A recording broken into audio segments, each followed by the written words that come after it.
The Stranger in the Suburban Night. I was 16 years old, and my parents had decided to spend the weekend away, leaving me home alone in our quiet suburban neighborhood. As the sun dipped below the horizon, I watched their car disappear down the street, a sense of both freedom and anxiety settling in my chest. My parents had left strict instructions: no friends over, no parties, and absolutely no leaving the house after dark.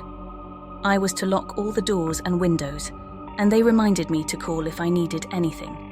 I assured them I'd be fine and watched them drive away. For the first few hours, I reveled in the solitude. I ordered a pizza, watched movies, and even attempted to do some homework. But as the evening wore on, the suburban silence became increasingly eerie. The quiet was broken only by the occasional car passing by, their headlights casting fleeting shadows on the walls. Around 10 p.m., I decided to call it a night. I checked all the doors and windows one more time, making sure everything was securely locked. Satisfied, I climbed into bed, the soft glow of my phone's screen illuminating my room. I texted a few friends, trying to stave off the loneliness that was creeping in. Just as I was about to put my phone down and drift off to sleep, it rang with an incoming call. It was an unknown number, and my heart skipped a beat. I hesitated for a moment, then answered it cautiously. "Hello," I said, my voice quivering slightly. A deep, raspy voice replied, "Do you like scary movies?" I felt a chill run down my spine. It was an eerie imitation of the famous line from the movie Scream. My mind raced, wondering if it was one of my friends playing a prank. "Who is this?" I demanded, my fear turning into annoyance. The voice on the other end remained silent for a moment, and then it whispered, "I'm watching you." My heart pounded in my chest as I scanned my darkened room, the shadows seeming to grow darker and more sinister. Panic surged through me, and I hung up the phone, my hands trembling. It had to be a prank, I told myself. Someone from school playing a trick on me. I texted my friends, demanding to know who had called me, but they all denied any involvement. I started to feel a growing sense of unease, a nagging doubt that maybe it wasn't a prank after all. I tried to brush it off and go to sleep, but every creak of the house, every gust of wind outside made me jump. I felt like I was being watched, like there was someone lurking just outside my window. Unable to shake my fear, I decided to call my parents. They reassured me that it was probably just a friend playing a joke and advised me to ignore it. Reluctantly, I agreed and hung up, but sleep remained elusive. Hours passed, and the eerie silence of the suburban night pressed in on me. My phone remained on my nightstand, its screen dark. I kept glancing at it, half expecting it to light up with another call or message. Just as I was starting to doze off, I heard a faint sound coming from downstairs. It was a soft, scraping noise like someone trying to open a window or a door. My heart raced, and I strained my ears, listening intently. The noise continued, growing louder and more persistent. It was coming from the back of the house. Fear gripped me, and I grabbed my phone, ready to call 911 if necessary. I crept out of bed and made my way to the hallway, my footsteps barely making a sound. I reached the top of the stairs and looked down into the darkness below. The scraping noise was unmistakable now, and I could see a faint beam of light coming from the backyard. Someone was trying to break in. I knew I couldn't wait any longer. With adrenaline coursing through my veins, I burst into the living room, baseball bat raised high. The intruder turned towards me, their masked face filled with surprise and fear. Before they could react, I swung the bat with all my strength, striking them square in the chest. They staggered backward, dropping whatever tool they had been using to break in, and fell to the floor with a thud. The police arrived moments later, apprehending the intruder and taking them into custody. My parents rushed home, relieved to find me safe but horrified by what had transpired.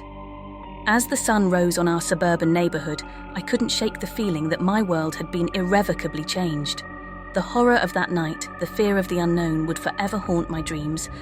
The suburban tranquility I had once taken for granted had been shattered, replaced by the chilling realization that danger could lurk even in the most ordinary of places. Alone in the suburban nightmare. I was never a fan of staying home alone, especially not in our quiet suburban neighborhood. My parents had gone out for a rare evening together, leaving me with strict instructions to lock all the doors, keep the lights on, and not answer the door for anyone.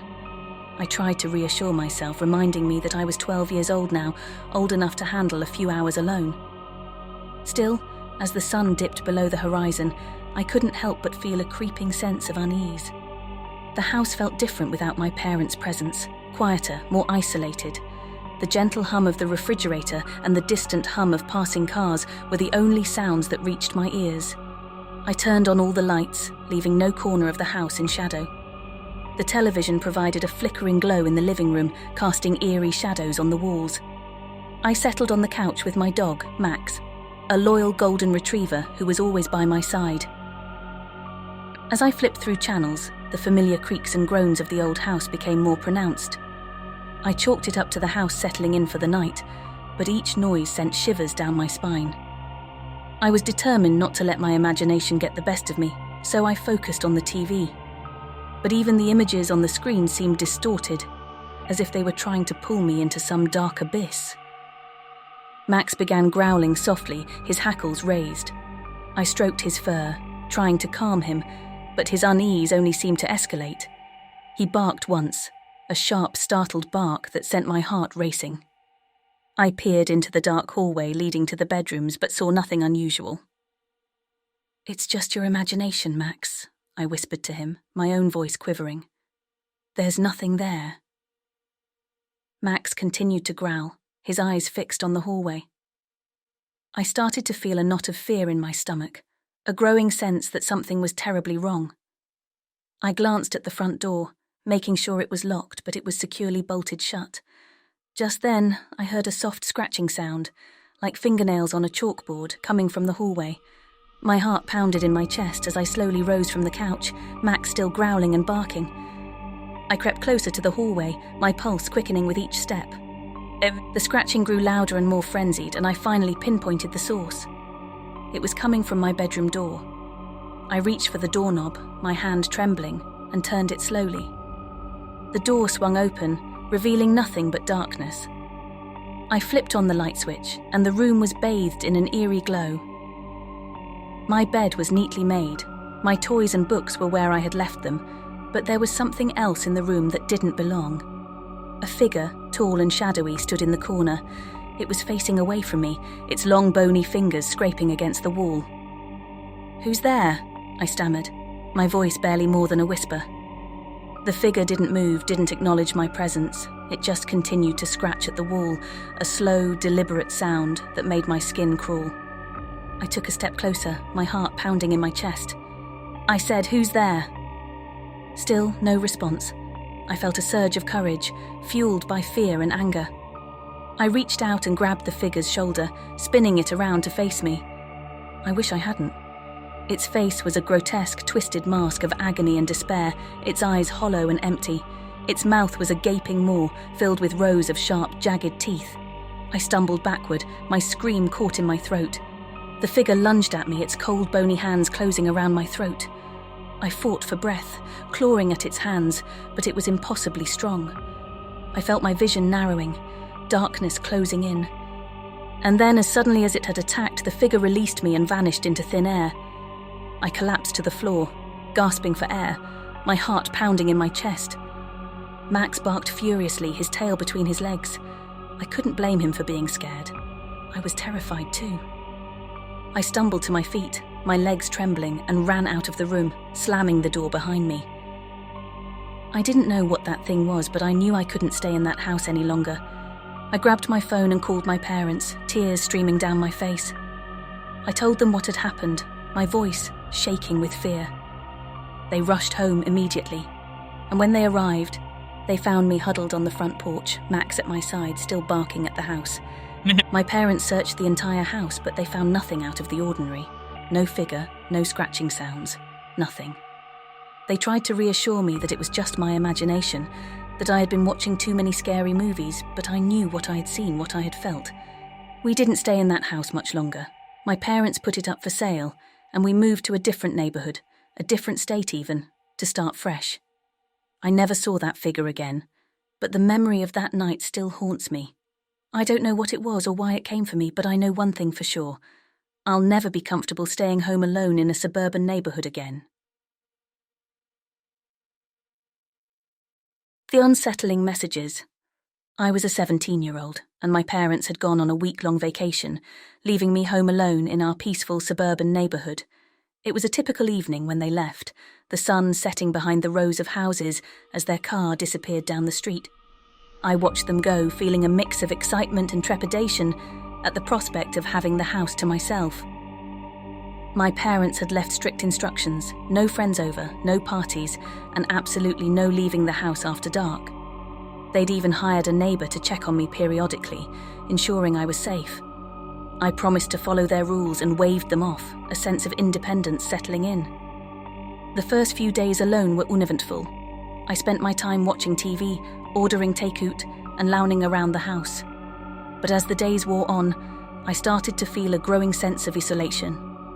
The suburban neighborhood that had always felt safe and welcoming began to take on a different vibe. One evening, as I lounged on the couch with my phone in hand, I received a text message from an unknown number. It simply read, "I see you." I frowned, my heart rate quickening. It was probably just a wrong number, I reasoned, but the feeling of unease lingered. I replied, "Who is this?" The response came quickly, "You don't need to know." A chill ran down my spine as I stared at the message.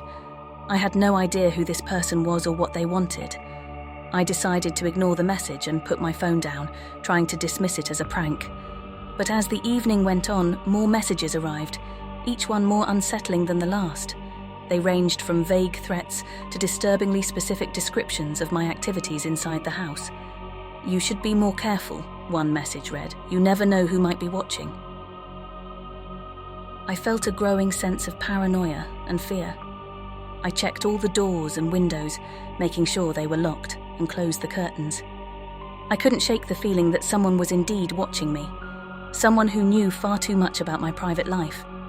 I tried to call the number, but it went straight to voicemail. There was no identifying information, just a robotic voice telling me to leave a message. I left a shaky message, demanding to know who they were and what they wanted, but I received no response. The messages continued to flood in, each one more sinister and threatening than the last. "I know what you did," one read. "You can't hide from me." I considered calling the police, but what would I tell them? That I was receiving creepy text messages from an unknown number. It didn't seem like a crime, and I didn't have any evidence to show them. As the days went by, the situation escalated. I started to hear strange noises outside the house at night, like footsteps on the gravel driveway or tapping on the windows. Every time I looked out, there was no one there, just the empty suburban street bathed in moonlight. One evening, the messages took an even more disturbing turn. "I'm inside your house," one message said. "You won't find me, but I can see you." Panic set in. I grabbed a kitchen knife and cautiously searched the entire house, room by room, but I found no one. The messages continued to taunt me, revealing intimate details about my life that no stranger should know. I called my parents, frantic and scared, and told them everything. They urged me to leave the house immediately and go to a neighbor's, but I was too terrified to move. I felt trapped, isolated, and helpless. That night, as I lay in bed with all the lights on, the messages took a chilling turn. "I'm right outside your door," one read. "I can hear you breathing." I clutched my phone, my heart pounding, and then I heard it. A faint scratching sound at the bedroom door. My breath caught in my throat as I stared at the door, paralyzed with fear. The scratching continued, growing louder and more frantic.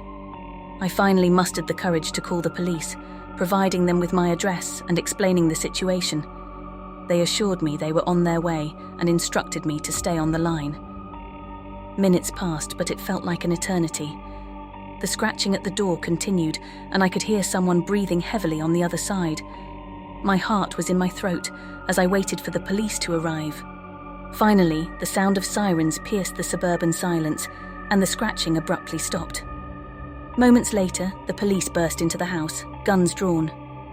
They searched every inch of the property but found no one. The messages had stopped as well, and my parents returned home early to be with me.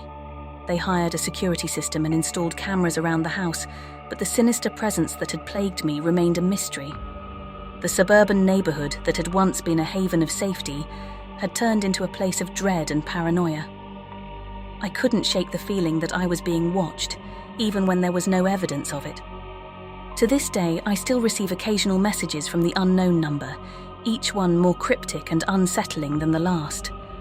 The suburban nightmare had left a lasting scar on my sense of security, a reminder that danger could lurk behind even the most ordinary of facades. Thanks for watching. To support us, please like and subscribe.